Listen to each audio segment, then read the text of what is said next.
Oi, pessoal! Estamos juntos novamente e agora em nossa quarta aula. Peço que novamente vocês estejam munidos de papel e caneta para quando surgir alguma dúvida, vocês anotarem e depois apostarem no nosso fórum Tira Dúvidas. Vamos lá?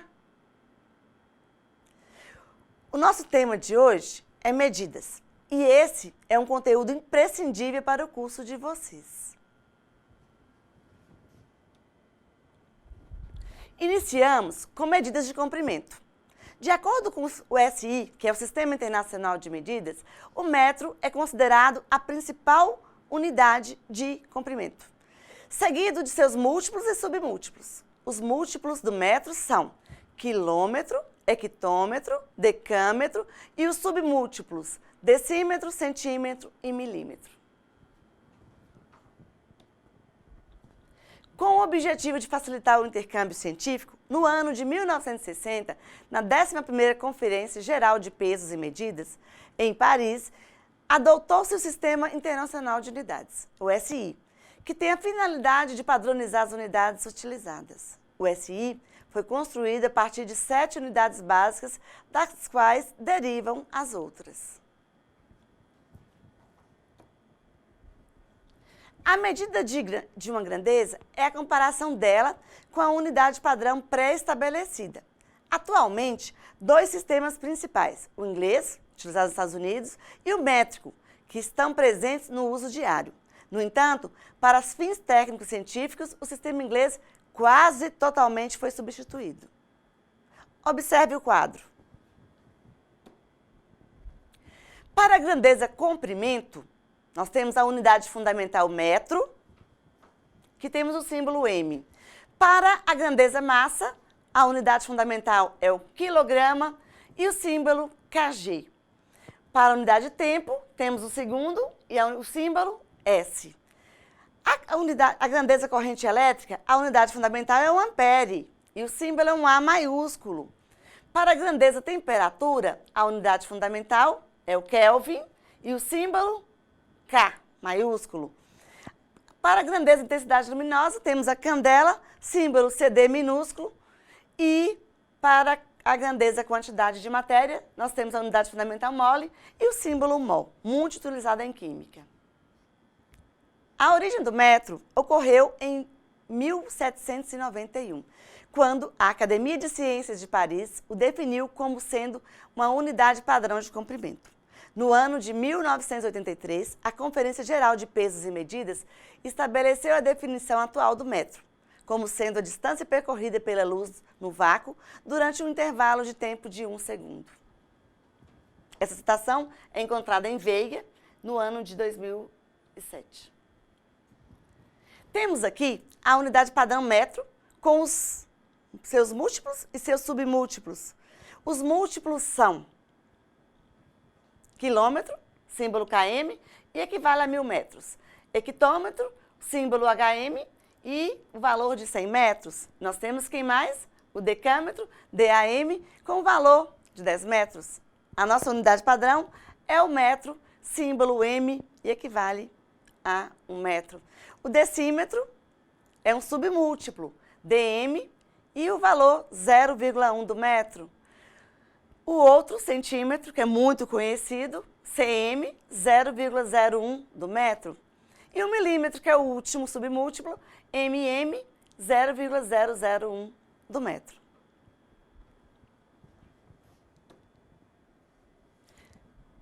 Para transformar do múltiplo para a unidade fundamental, ou para o submúltiplo, multiplica-se 10 em 10, conforme o número de casas. Observem aqui, nós temos o múltiplo, com os seus submúltiplos. E a gente tem aqui também as unidades menores, que são decímetro, centímetro e milímetro. Do grande para o pequeno, que seria do quilômetro para os menores, vamos multiplicar de 10 em 10. Do pequeno para o grande, vamos sempre dividir a cada casa, dividir por 10. Não confunda os símbolos padrão das grandezas com as formas abreviadas para as unidades. Outras unidades usuais podem ser deduzidas a partir dessas fundamentais. Em eletricidade, o sistema mais usual é o SI, que é o Sistema Internacional. A maioria das unidades utilizadas são do tipo unidade derivada. Por exemplo, a unidade de carga elétrica é o Coulomb, que é deduzida a partir das unidades fundamentais segundo e ampere.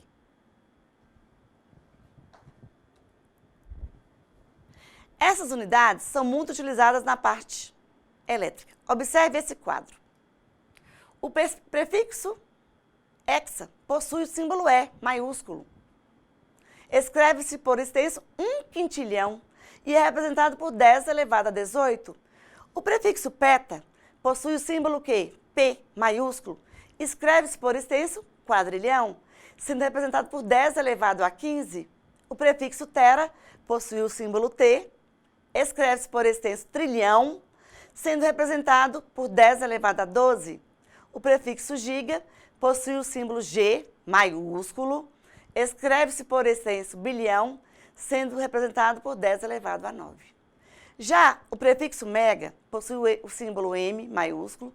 Escreve-se por extenso milhão, sendo representado por 10 elevado a 6. O prefixo quilo possui o símbolo KG minúsculo. Escreve-se por extenso 1000, sendo representado por 10 elevado a 3. É o mais conhecido. O prefixo hecto possui o símbolo H minúsculo. Escreve-se por extenso 100, sendo representado por 10 elevado a 2. O prefixo deca possui o símbolo DA minúsculo e escreve-se por extenso 10, sendo representado por 10. Já o prefixo unidade escreve-se por extenso 1, sendo representado por 10 elevado a 0, porque todo número elevado a 0 equivale a 1.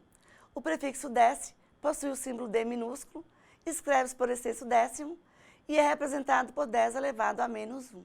O prefixo cent possui o símbolo C minúsculo, escreve-se por extenso centésimo e é representado por 10 elevado a menos 2. O prefixo mili possui o símbolo M minúsculo, escreve-se por extenso milésimo, sendo representado por 10 elevado a menos 3. O prefixo micro possui o símbolo micro, escreve-se por extenso milionésimo e é representado por 10 elevado a menos 6. O prefixo nano possui o símbolo N, também muito conhecido, escreve-se por extenso bilionésimo e é representado por 10 elevado a menos 9. Já o prefixo pico possui o símbolo P minúsculo, escreve-se por extenso trilionésimo e é representado por 10 elevado a menos 12. O prefixo fento possui o símbolo F minúsculo, escreve-se por extenso quadrilionésimo e é representado por 10 elevado a menos 15. O ato é um prefixo, possui o símbolo A minúsculo, escreve-se por extenso quintilionésimo, sendo representado por 10 elevado a menos 15. Nós temos aqui as grandezas e temos a unidade fundamental, os símbolos de derivação. Na grandeza energia, nós temos a unidade fundamental Joule, muito famoso, e com seus símbolos de derivação sendo J por N vezes M. Na grandeza força, também, nossa, a lei de Newton é a lei mais utilizada em física. Nós temos a unidade fundamental Newton, o símbolo de derivação N por quilograma por metro ao quadrado por segundo. Na grandeza potência, também muito utilizada por vocês, que são eletricistas, nós temos a unidade fundamental watts, símbolo de derivação, então temos o watts e o joule por segundo. Nós temos em carga elétrica o Coulomb, também muito utilizado. O símbolo de derivação C, que é o do Coulomb, por ampere vezes segundo. Potencial elétrico, volt, quase todo mundo conhece. Símbolo de derivação V e derivação Joule por Coulomb. Resistência, Ohm, muito conhecida, muito utilizada. Nós temos aqui símbolo Ohm, ou seria também a derivação volt por ampere. Condutância elétrica quase não é utilizado. Nós temos o Siemens, que temos o símbolo S maiúsculo, símbolo de derivação V por A por V. Capacitância elétrica é o Farad. Temos o F, que é o símbolo de derivação, A vezes S por V. Indutância elétrica, o Henry. O Henry nós temos como símbolo de derivação o H. Temos também V vezes S por ampere. A frequência é o Hertz, muito utilizada, que é, nós temos o Hertz e segundo elevado a menos 1. Agora vamos trabalhar com potências de 10. Se nós temos 10 elevado a 0, Não sei se lembram, todo número elevado a 0 equivale a 1. Se nós temos 10 elevado a 1, nós temos o quê? A base seria 10 e o 1 seria a potência, equivale a quantas vezes o 10 repete. Então, a base repete uma vez, equivale a 10. Se nós temos 10 elevado ao quadrado, significa 10 vezes 10, porque esse 2 aqui é a quantidade de vezes que o 10, que é a base, vai estar multiplicando. Então, 10 vezes 10 equivale a 100. Continuando, nós temos 10 elevado a 5, por exemplo. Para ficar mais fácil para você resolver, basta você colocar o 1 seguido de quantos zeros for o expoente. Então, seria 1, 2, 3, 4, 5. Agrupe as três casas da unidade de milhar e nós temos 100 mil. Agora, se temos assim, por exemplo, 2 elevado ao cubo, que seria o mesmo que 2 elevado a 3, a base é 2 e ela vai estar repetindo 3 vezes. Então, você tem que 2 vezes 2 é 4 e 4 vezes 2 é 8. Se você tem o número 2 elevado a um expoente negativo, o negativo significa que você vai ter que inverter. Então, seria aqui, ó, como se aqui tivesse o valor 1. Ao inverter, você vai ter que colocar o 1 como numerador e o 2 como denominador. Se você inverteu, o expoente que era negativo passa a ser positivo. Então, você vai ter o 1 e o 2 elevado ao quadrado, está aqui, ó. É o 2 quantas vezes? 2. E 2 vezes 2 é 4. Se nós temos o 10 elevado a menos 1, então, vai ficar mais fácil de entender. Aqui embaixo nós temos o valor 1. Então, nós vamos inverter. E aqui o 1 menos, que era negativo, passa a ser, então, o quê? Positivo.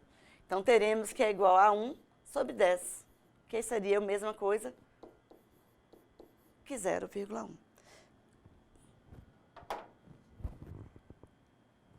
Continuando, nós temos algumas propriedades para a potência de base 10. Se a gente tem 10 elevado ao quadrado vezes 10 elevado à terceira. Para multiplicar bases iguais, você conserve a base e você vai somar os expoentes. 2 mais 3.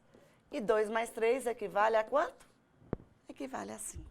Se você tem 10 elevado à quinta e você vai dividir por 10 elevado ao quadrado, você vai conservar a base e ao conservar a base você vai ter quem? 10. E vai subtrair os expoentes. Então, você vai ter que é igual a 10, 5 menos 2 equivale a 3. Outra propriedade fala o seguinte, que se você tem 10 elevado ao quadrado, isso aqui elevado à terceira, você vai fazer o quê? Você vai conservar a base e vai multiplicar 2 vezes 3. Nesse caso, vai ficar 2 vezes 3, 6. 10 elevado à sexta potência. Caros cursistas, agora vamos falar da importância da matemática para os eletricistas. Um eletricista emprega o conhecimento matemático a partir da necessidade, como, por exemplo, em uma instalação residencial. Nessa ação profissional, é preciso calcular a somatória da potência em watts, símbolo W, que será utilizada na instalação de uma casa, a fim de obter a noção exata da seção do fio a ser utilizado. Calcula-se também a intensidade da corrente no circuito, ou seja, a amperagem, símbolo A maiúsculo, para a aquisição dos disjuntores de proteção adequados. Muitos desses cálculos matemáticos envolvem basicamente a ideia matemática de proporção. Um deles diz: a intensidade da corrente é a razão entre a soma das potências de todos os equipamentos elétricos e eletrônicos. E a tensão é local, ou seja, I, que representando a intensidade, é igual a E sobre W. Por exemplo, a potência em watts total a ser instalada em uma residência é de 10.000 watts e a tensão local de 220 volts. Qual será o disjuntor de proteção a ser utilizado? Para resolver, basta resolver a seguinte forma, onde I é igual aos 10.000 dividido por 220. Então, teremos que a intensidade, uma amperagem de 45. Isso significa que o disjuntor apropriado para essa instalação é de 45 amperes.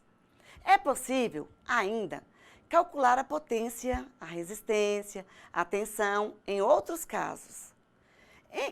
Essa relação entre o conhecimento construído em sala de aula e a prática no trabalho nos faz refletir o quanto podemos aprimorar tecnologicamente o mundo atual.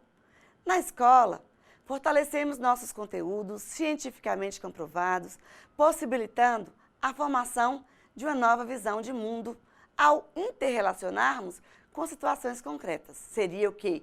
A vivência da sala de aula com a vivência do dia a dia. A partir do concreto, podemos usar fórmulas em situações artificiais, de modo a desvincular a linguagem matemática do seu significado, tanto físico como efetivo. Por meio de atividades repetitivas diárias que valorizam a automação ou a memorização, empregamos conhecimentos da mesma forma que fizeram os grandes Galileu, Newton, Einstein. Entretanto, nos meios escolares, esses procedimentos não devem ter a primazia, pois levam os alunos a concluírem que não há nenhum trabalho significativo para resolver. O ensino demasiado de conteúdo, com ênfase na memorização mecânica, impede o seu aprofundamento e a sua compreensão efetiva. Hoje, é preciso decidir qual física, qual matemática ensinar para uma melhor compreensão do mundo e uma formação para a cidadania. A geometria euclidiana e a não euclidiana é constantemente visualizada e aplicada no cotidiano do eletricista. Os modelos geométricos são observados na construção de painéis elétricos, nas redes elétricas de alta e baixa tensão, na manutenção elétrica preventiva e corretiva nas indústrias, para regulagem de sensores, termopares e outros. O desenvolvimento do trabalho de uma indústria é significativo, principalmente quando se depara com situações que não são normais. Situação típica é a regulagem de um sensor, sem a visão adequada da distância dele ao objeto. Nesse caso, coloca-se em prática a física e a matemática, e mais especificamente a geometria e a trigonometria no momento de acionar o mesmo. Se dois fios que transportassem corrente elétrica fossem colocados lado a lado e se a corrente circulasse na mesma direção, os campos magnéticos se atrairiam um para o outro. Por sua vez, se a corrente nos fios circulasse em sentido contrário, os campos magnéticos se repeliriam mutuamente. Foi Ampère quem idealizou uma fórmula matemática que estabelece a relação entre intensidade de corrente, distância entre dois fios e a força dos campos magnéticos. Também descobriu que o campo magnético à volta de um fio é circular e que se estende por todo ele. Ampère concluiu que é possível atrair pedaços de ferro muito maiores na parte interna da curva que na parte externa dessa. Outro conhecimento necessário para um eletricista se refere aos condutores isolantes. Materiais condutores são aqueles que apresentam cargas elétricas móveis em sua estrutura. Quando se eletriza uma região de um condutor, a carga em excesso se espalha por todo o corpo. É o caso dos metais, no corpo humano, no solo. Nos condutores metálicos, os elétrons mais afastados do núcleo estão fracamente ligados ao mesmo e, quando sujeitos a uma força, mesmo de pequena intensidade, abandonam o átomo e movem-se pelos espaços interatômicos. Esses são chamados de elétrons livres e são responsáveis pela condução de eletricidade dos metais. Agora, materiais isolantes são aqueles que não têm cargas elétricas móveis em sua estrutura. Nesses materiais, os elétrons são fortemente ligados aos respectivos núcleos. Por exemplo, nós temos o vidro, a mica, ebonite, borracha, plástico e outros. Forças elétricas, lei de Coulomb, que já foi falada hoje, também são conhecimentos teóricos necessários para que trabalhe-se com instalações elétricas. As cargas elétricas, elas podem interagir umas com as outras de forma repulsiva ou atrativa. Isso significa que uma carga exercerá sobre outra uma força, a qual denominamos de força elétrica. Já cargas de mesmo sinal, positivas ou negativas, elas se repelem. Cargas de sinais opostos, negativa e positiva, elas se atraem. Que forças afetam a magnitude dessas forças? Que fatores são esses? A resposta a uma questão foi dada pelo francês chamado Charles Coulomb, que viveu no período de 1736 a 1806. Para sua investigação por volta de 1780, sobre forças elétricas, ele usou uma balança de torção, concluindo assim que a força atrativa ou repulsiva era proporcional ao produto de duas cargas interagentes, chamadas de Q1 e Q2, e inversamente proporcional ao quadrado da distância entre elas. Essa equação ficou conhecida como Lei de Coulomb. Bom, agora encerramos o assunto de nossa quarta aula. Espero que vocês tenham gostado, que tenham absorvido ao menos um pouco do que vimos aqui hoje. Lembrem-se de acessar a nossa sala virtual, participar dos fóruns, postar suas dúvidas e não se esqueçam dos estudos da apostila. Por enquanto é só. Bons estudos, até a próxima aula e fiquem com Deus.